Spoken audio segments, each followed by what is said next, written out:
The Rainbow Tower. Written by Alex Tymms. Illustrated by R H Stewart. Episode 7. Indigo.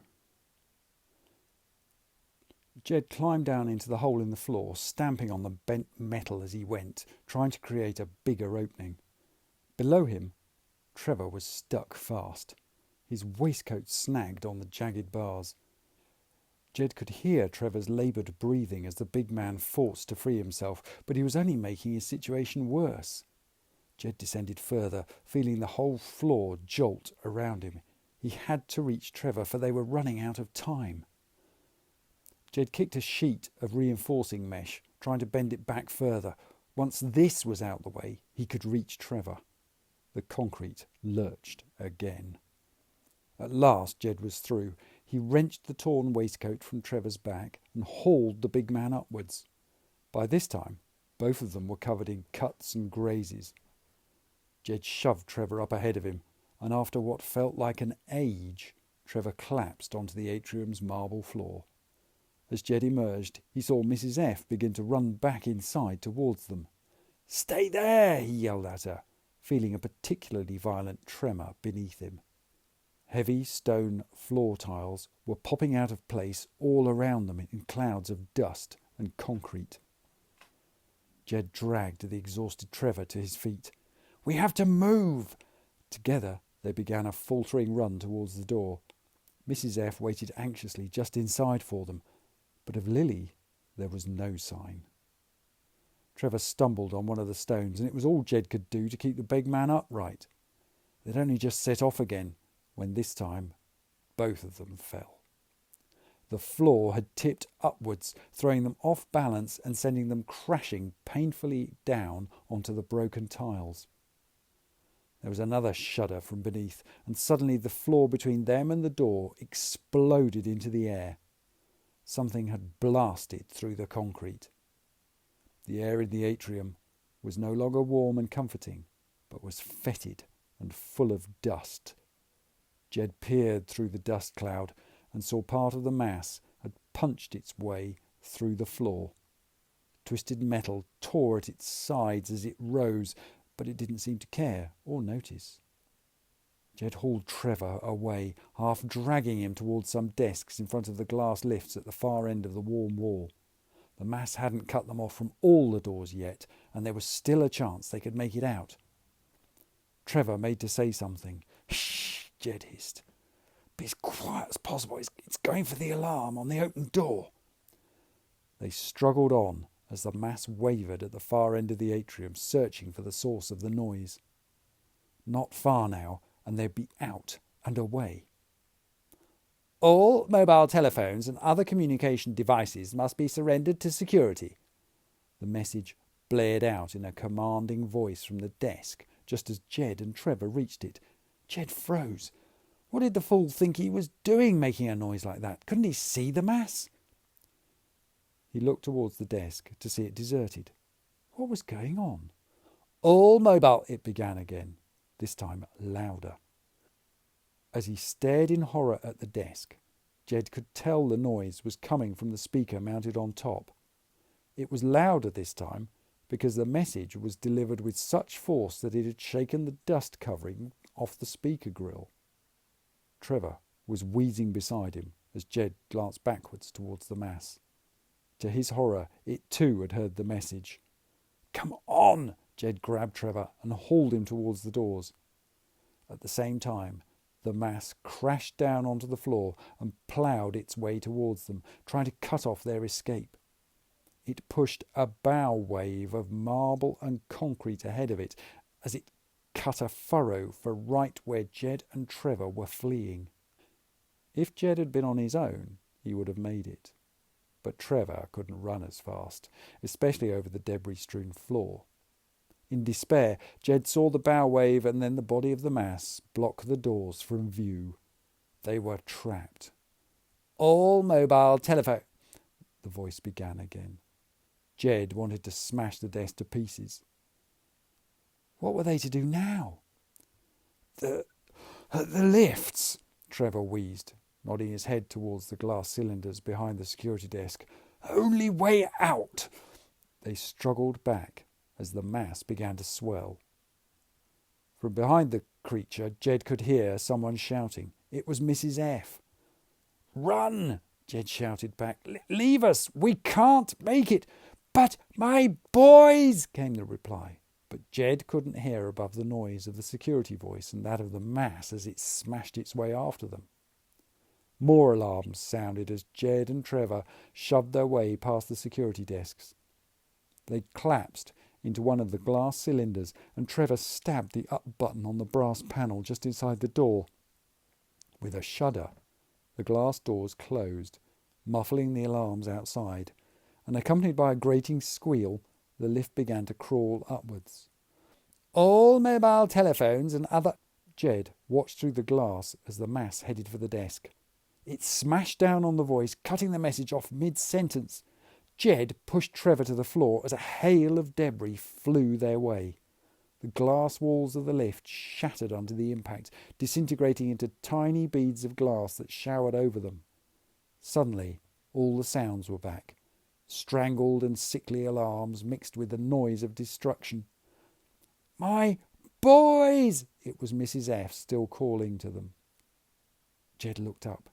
He could see her over the top of the mass as the lift climbed higher. She was at the open door, waving and shouting, "Save my boys!" Then she was gone. The mass blocked Jed's view of the doors.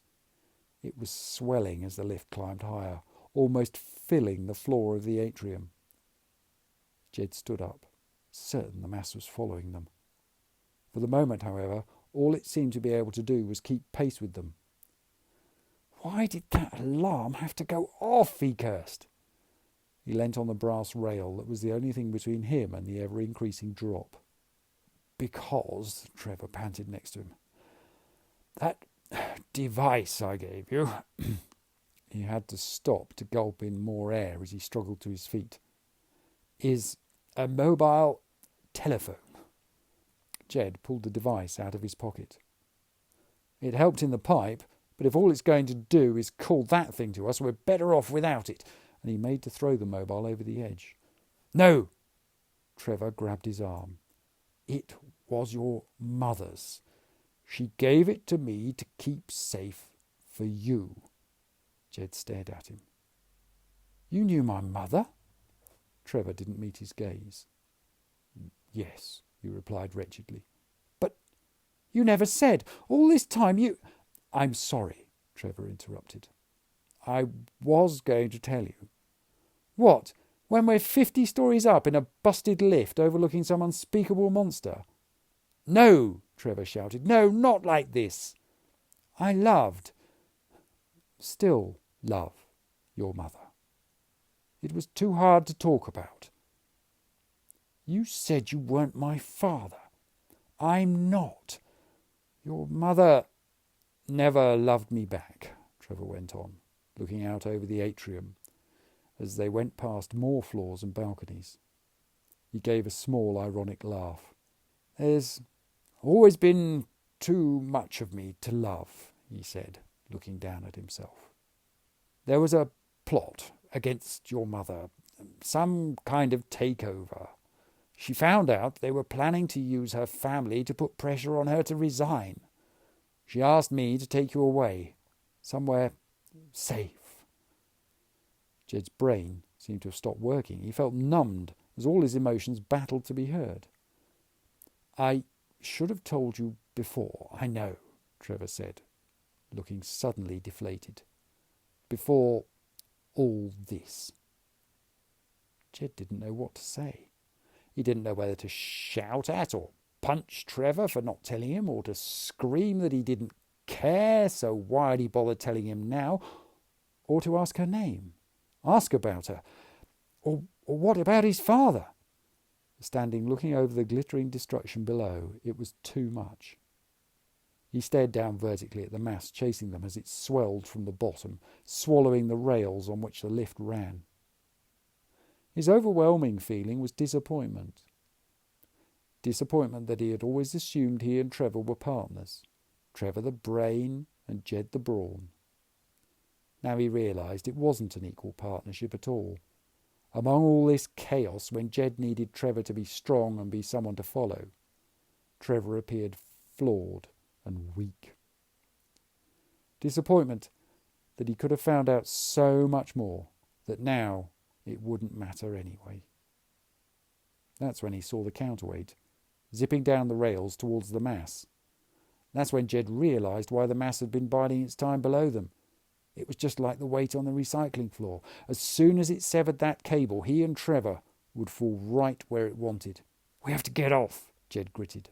Trevor stared at him open-mouthed. Inwardly, Jed swore Trevor was useless.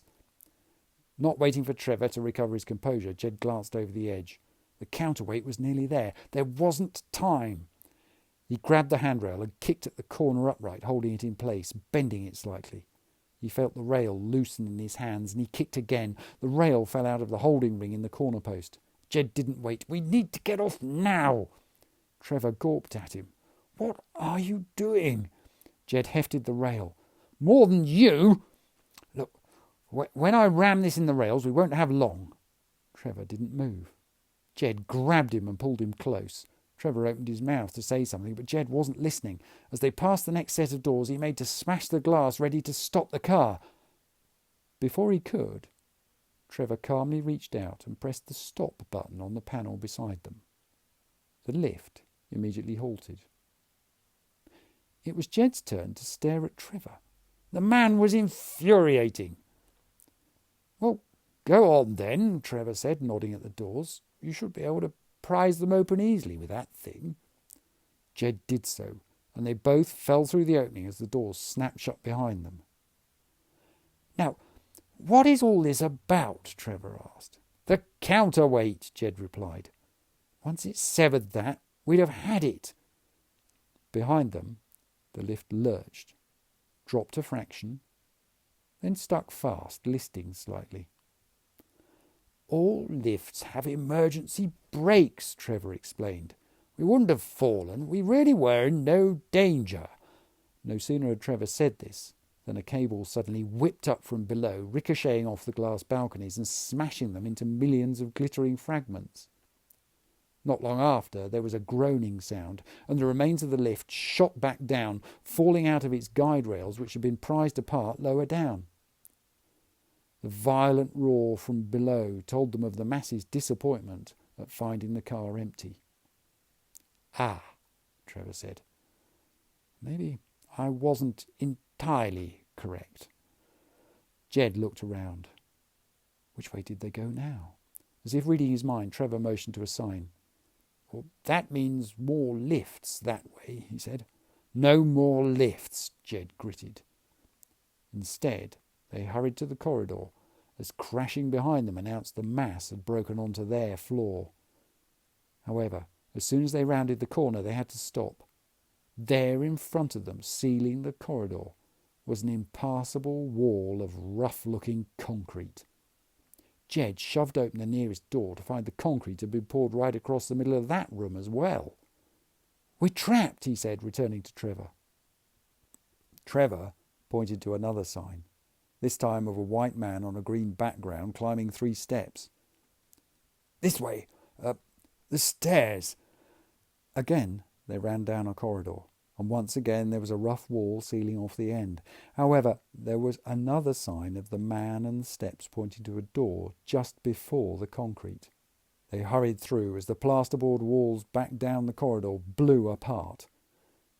Stepping onto a small landing, lights flickered on, and both of them skidded to a halt.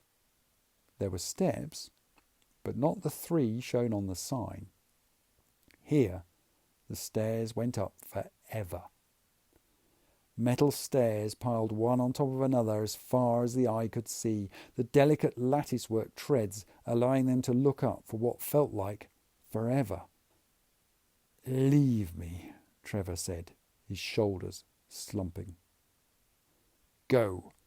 I'll never keep up. You get away." Jed grabbed him and shoved him forward. "If you wanted me to leave you behind, you should have told me everything before now. You owe me an explanation, and I'm not letting you go until I get one." He stared straight into Trevor's gaze, his own eyes blazing. "Sorry," Trevor replied quietly, looking older and more fragile than Jed had ever known him.